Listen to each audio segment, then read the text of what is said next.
Good evening and welcome back to the television graveyard. We are your TV necromancers, Laura Prince and Noah Houlihan.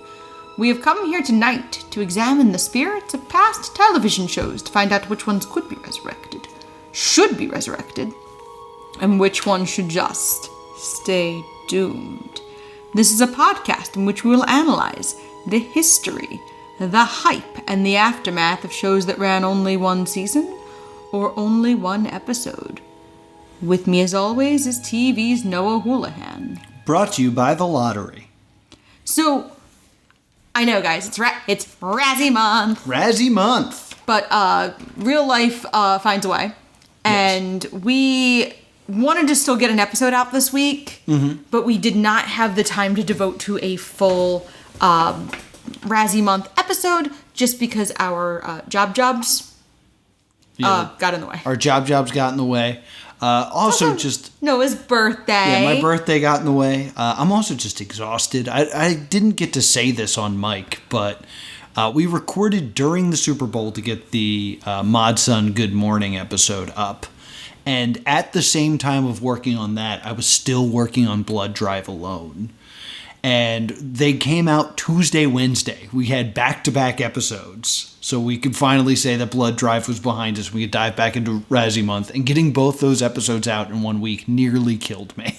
Yeah, Blood Drive was done because I was on a research trip. And we did not anticipate it being 5? 4. It was 4 parts.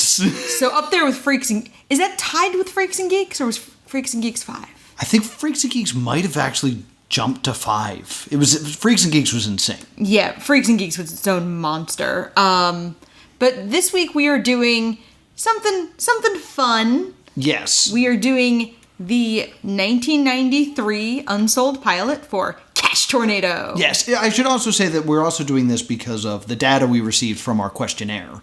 That people like it when we break things up. So it's not like a full month of Razzie Month. And we also got like mixed feedback on Razzie Month. So we thought we'd do this to make everybody happy. Yes. So you're getting Cash Tornado, which is, it's an unsold pilot, but it's also like a sizzle reel. So this is going to be a very interesting review. But before we can get into it, let's pour one out.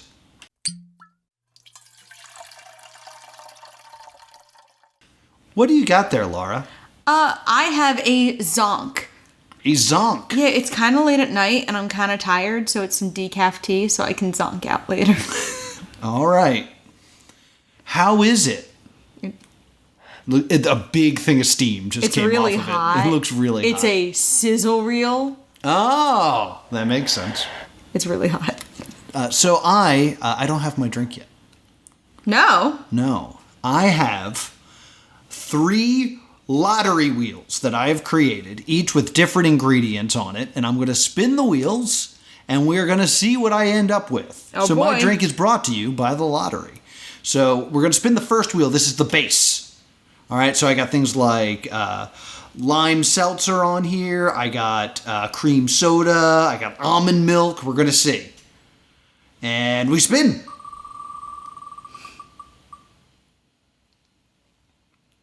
I'm going to start with a mango lime seltzer. Okay. Mango lime seltzer.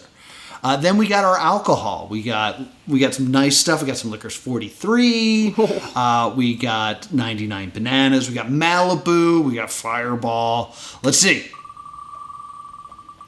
I'm going to put into my mango lime seltzer some Fireball.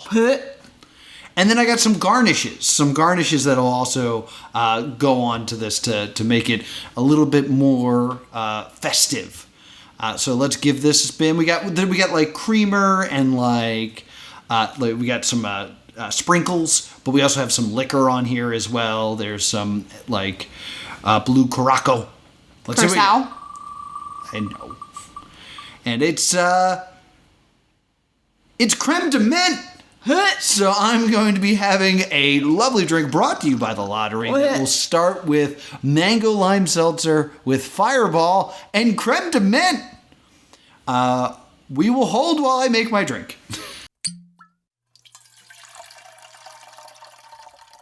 I have returned with my Carbonated mouthwash. Yeah, it looks like mouthwash.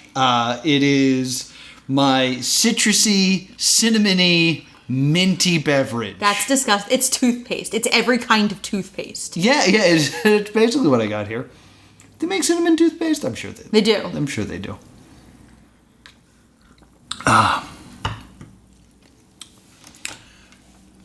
Yeah, it's kind of big ready. I mean, it's getting overpowered by the fireball. And then there's kind of a minty aftertaste to it, so yeah, it's a stick of Big Red. What? That Big Red freshness lasts right through it. Your fresh breath goes on and on while you chew it. So kiss a little longer, make it last a little longer. Make this episode a little longer. With Big Red. Guys, it's a short thing. We watched a short thing, we have to do bits. Alrighty, so let's get into Cash Tornado. So it starts off with the ever popular showing clips of existing popular shows. Yes. I think this is where we kind of have to start. We got this off of Wink Martindale's YouTube channel. Yes. Thanks, Wink. And it is clearly not meant for broadcast. Clearly not. It's clearly meant to sell. Yeah, this is being sold to states to be like, hey, we can make this show for your lottery. And it'll be tied together with the lottery tickets you're already selling and will increase sales of the lottery tickets. So the first thing they try to do is establish, what is that? Ethos? Where they refer to like their credibility. That's ethos. That's ethos, yes. Yeah, their ethos by being like, what's my line? Password to tell the truth. Match game. Family Feud. The Price is Right. The world's most popular game shows. All created by the undisputed leader in television family entertainment, Mark Goodson Productions. Now get ready as Mark Goodson Productions presents the newest breakthrough in game shows. Here it comes. The lottery. Cash Tornado. Yes, so it's meant to kind of build up that this is a legitimate kind of thing.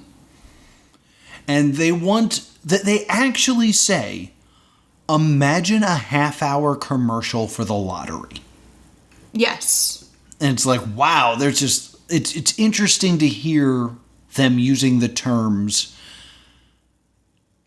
not to get people to watch it.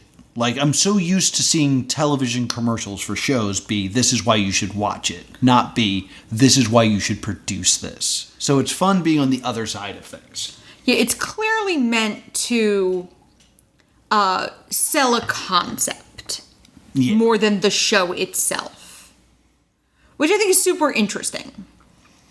Yes, it's very interesting to watch, and we don't get, like, the full experience, but we can put together that there are 3 sections, each relating to a different scratch-off lottery ticket. It was like Keno and 2 other ones.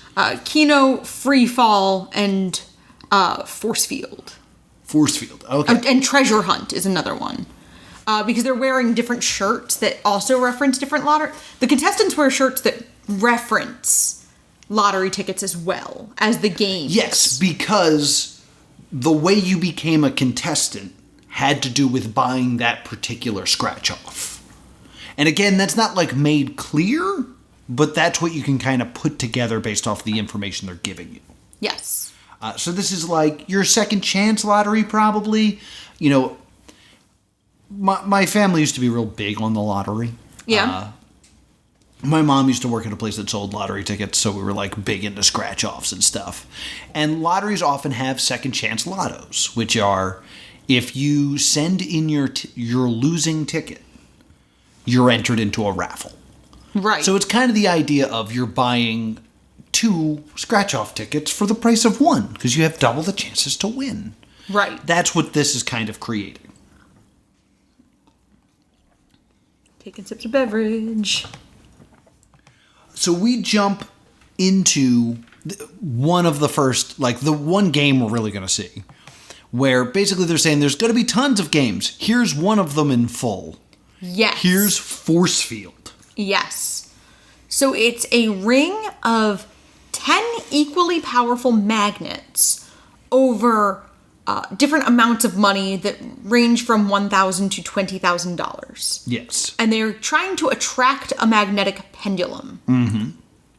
And Roger, our 1990s middle-aged random dad, will get 4 swings of the pendulum, and he will get to keep that money. Yes, whatever it lands on, they'll keep. So it's basically roulette. Yes. It's basically roulette, but it's made a little bit more fancy with these magnets. Yeah. Do you believe that they're equally powerful? It's impossible to believe that. It is impossible to look at this game and be like, this is entirely fair. Because it's magnets. How does that shit work? No one knows. So of course I don't believe this is equal. Nor do I think, like, you could actually properly do that. No. Like, magnets naturally degrade over time. Which, like, I'm not saying, like, one day they're not going to work or anything like that. But they're all naturally decaying at different rates. Like, one is going to be stronger than the other in a way that is not measurable. Right. From the basics. You can also just get magnets that are different powers and rig the game as well. So, the first swing takes... also, these do take forever. Oh yeah, this pendulum swings around forever. Which, I will say, creates some really nice drama. There is some nice, like... Oh, it's swinging over the 20,000 and then, like, almost stays and then just bounces away. Oh, no. Like, it does create some, like, real interesting moments here. On the first swing, he manages to land on $3,000. He is $3,000 richer. Just from that one... Just from that one moment. flick of his hand. And they're like, we're now going to take $3,000 off the board, though. And replace it with a red card that says Zonk. Zonk. And if he lands on Zonk, he's done. Yes. So it's, do you want to keep playing? Or do you want to take your money? And it's a 1 in 8 chance that you'll get a Zonk. There's money all over the board, so mathematically you think it's worth going. And also, you know, $20,000 is still on the board, which you have equal amount of chance to hit as Zonk. But you don't see things that way. You're like, money time. And away he goes a-swinging, and he makes another $2,000. He's got $5,000. He's got $5,000. And then they put a Zonk over that. Laura, if this was you, are you playing? No. You walk away with 5? Yeah. Really? Interesting. Yeah. I think $5,000 is an amount of money I'm comfortable losing. Because it's not like they take $5,000 out of my bank account. It's $5,000 I don't actually have. So there's a chance for more. Okay, sure. We go a-swinging, and it lands on $15,000. Yeah, that would have sucked for me. Well, I mean, who knows where you would have put it? That's true. You're not, you know, the one swinging. But so now he's got $20,000. He's got $20,000, but there's 3 Zonkos on the board. Yes. So there is a 3 in 8 chance you lose all your money. But they then pull the 20,000 and replace it with a card that says 100,000. $100,000. So they're like, all right, so this is going to be your last swing. You have $20,000. There's now $100,000 on the board. Do you want to pass or play? Laura's already gone. I'm totally already gone. I think at this point I would have walked away as well.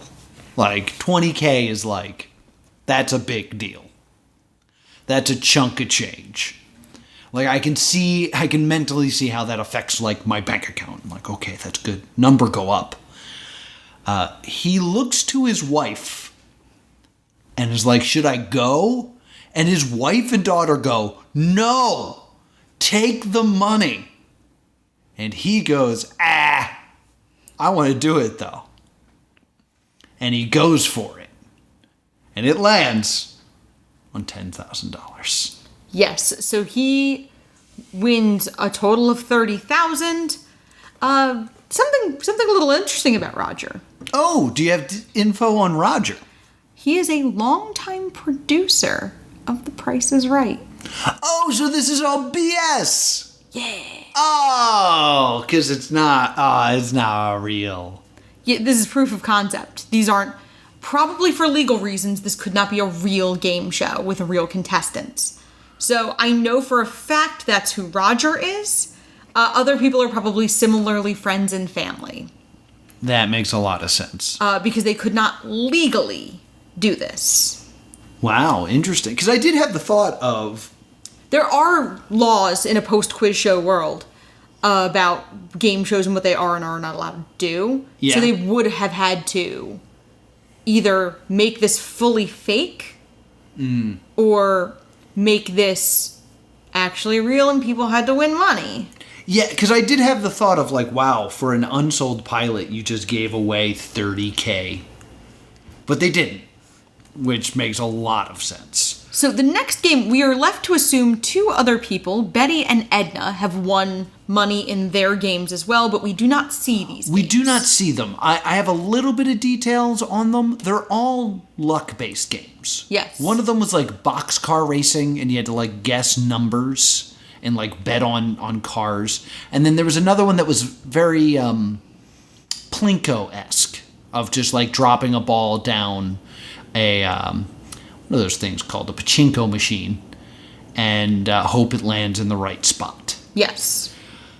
So at this point I was like, oh, there's no skill involved. Okay. Let's Kind of like the lottery. Kind of like the lottery. I was also going to say, before we move on to the next / last game, I was kind of thinking that Roger was going to biff it Yeah. and lose all of his money.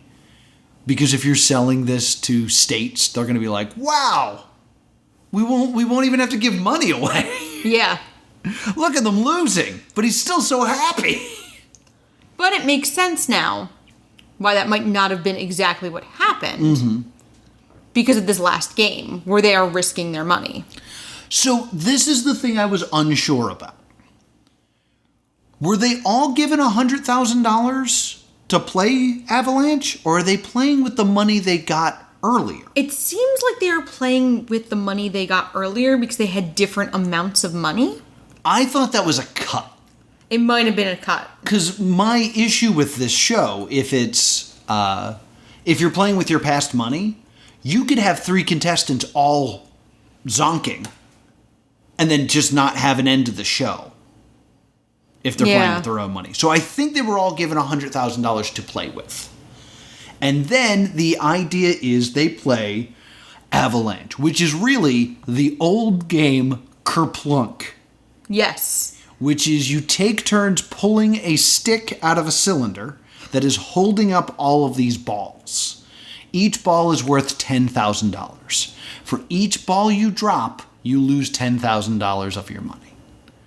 So rather than win money, you are losing the money that they are giving you. Yes. So it's haha, now you're poor.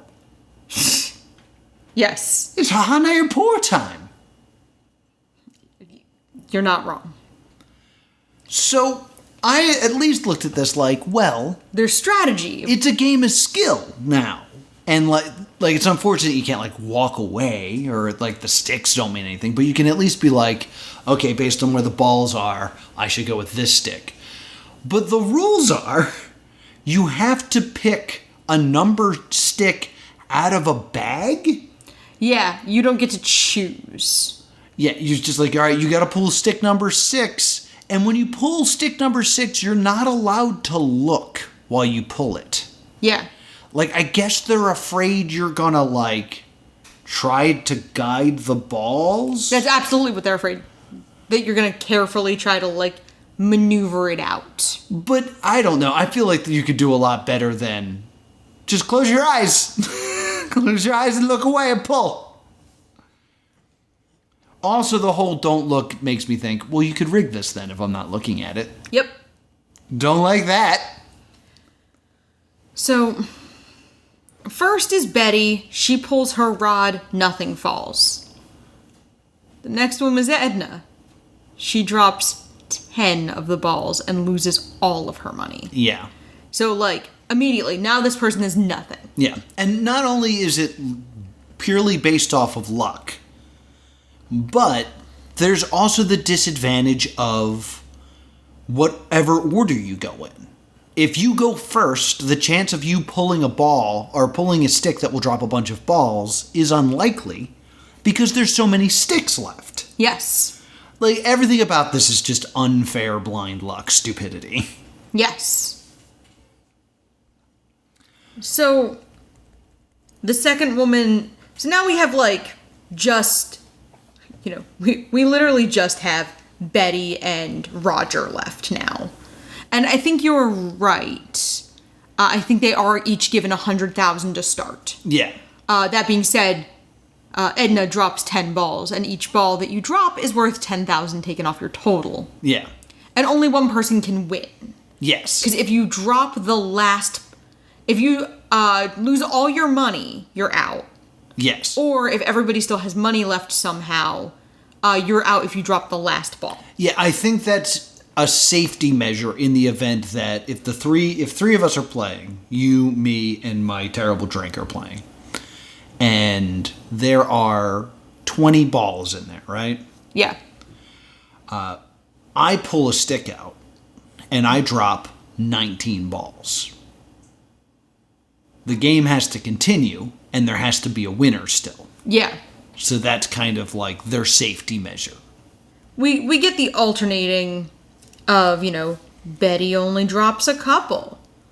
And then Roger doesn't drop any. And then Betty doesn't drop any. And then Roger drops enough to lose all of his money. Which is super, super dumb in that watching this, Roger's the only person we care about. Because we saw him. Because we saw him play the force field game. So it's a little strange that they made us invest in Roger and had him lose so a woman they didn't show the game for could win. And she has $60K remaining and also won $10K in her previous game. Yeah. So she wins $70,000. Woohoo. And that's the sizzle reel. Yeah, and then the show ends. And of course our host is like, Remember, all of our players got here by playing the lottery. If you'd like to try your luck here in our audience, all you have to do is buy a treasure hunt ticket, a winning hand ticket, or a keno ticket, and then cross your fingers. Maybe we'll see you here next time. Maybe next time you'll be a winner on the lottery's cash tornado. Until then, I'm Jim Perry saying thank you, goodbye, and good fortune. Yeah, so this was very transparently meant to sell lottery tickets in different states. This was trying to get into syndication. yes. Because I think, because again, we used to be really into the lottery. We used to watch the lottery drawing every night. We'd turn on NJN and watch Hella Young draw the Pick 6 numbers. And Pick 6 was my favorite because they were the balls were in a big 6. You ever watch the lottery? A little bit. Yeah, they were in like a big 6 and then they went down the 6 and into the tumbler thing, and ooh, it's exciting. But it was like 3 minutes. It happened at like 8 o'clock. The Pennsylvania Lottery. Sorry, that just unlocked in my lizard brain. There you go. Yeah, Pennsylvania Lottery I think was on ABC, and then the New Jersey Lottery was on the New Jersey Network. But it was a couple minutes, and it was just like, all right, there's some fanfare, and now it's done. This was meant to be a half hour. And I will admit that in the half hour that I watched this, I was invested in moments with the force field game. Yeah. Because it was just like, oh, so close and then no. Oh, so close and then no.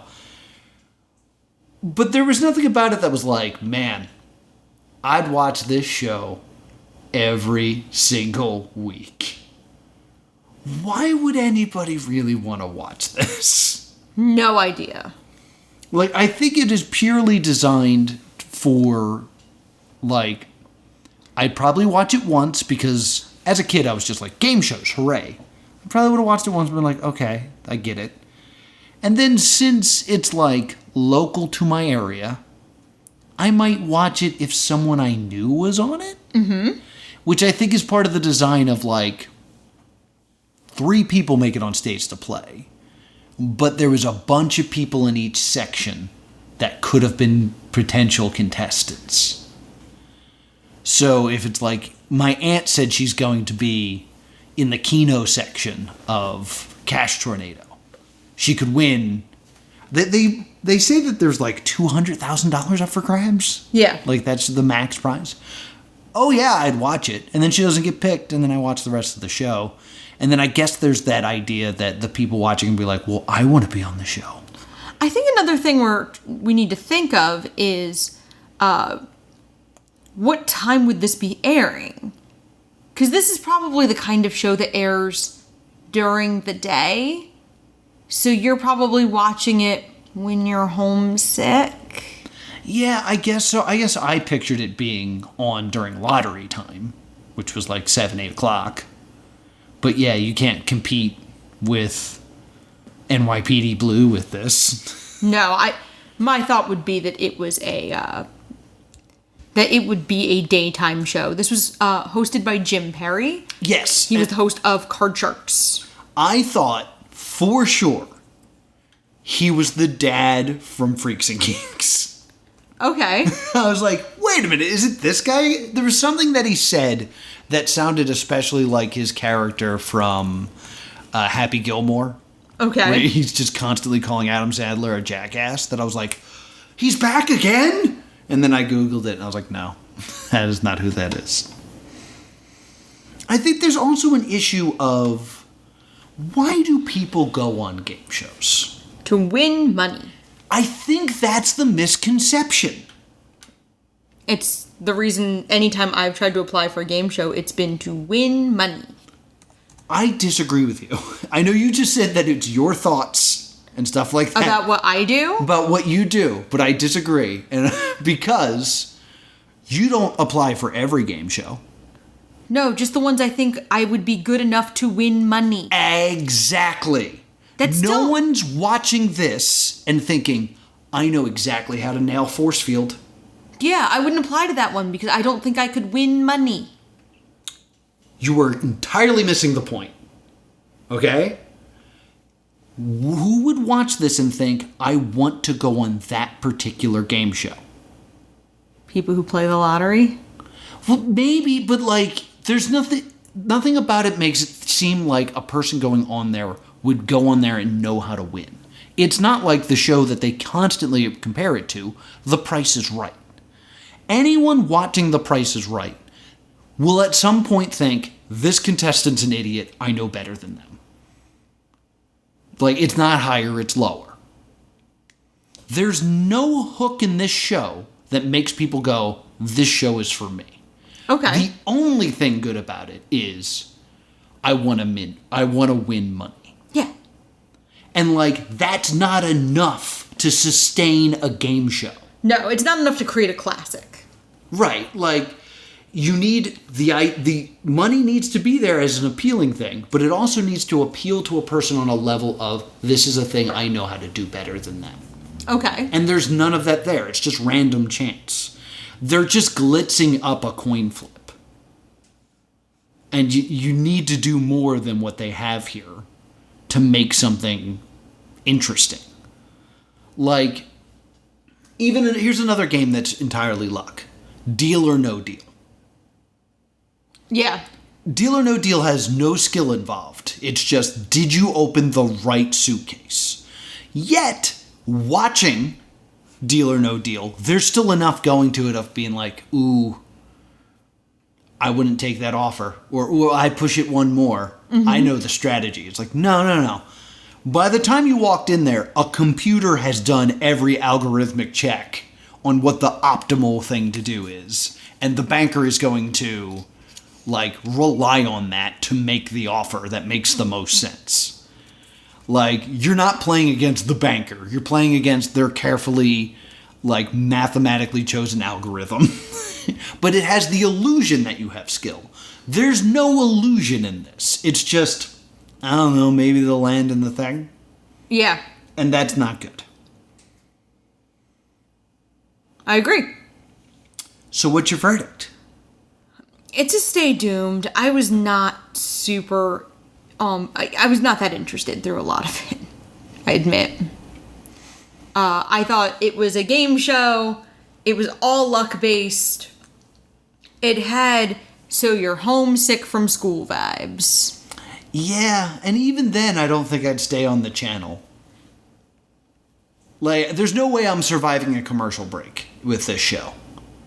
Like, if I were to watch this show and like, we'll be back right after this with Force Field, I'm flipping the channel and seeing if anything else is on. So it's a stay doomed from me as well. All right. So, what are we watching next week? This week, it's going to be Morbin Time. Yes, we're doing it.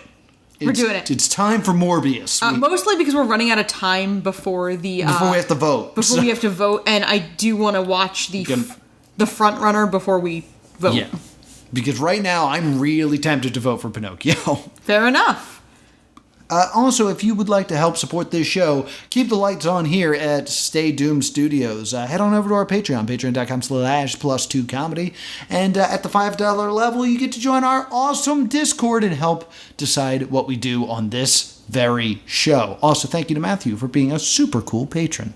Where can people find us? You can email us at staydoomedshow@gmail.com or on Facebook and Twitter at Stay Doomed. And if you were brought to us by the lottery, I'm at +2comedy. If you only apply to game shows you think you could grift a good deal of money out of, I'm at Priorities. Until next time, stay doomed.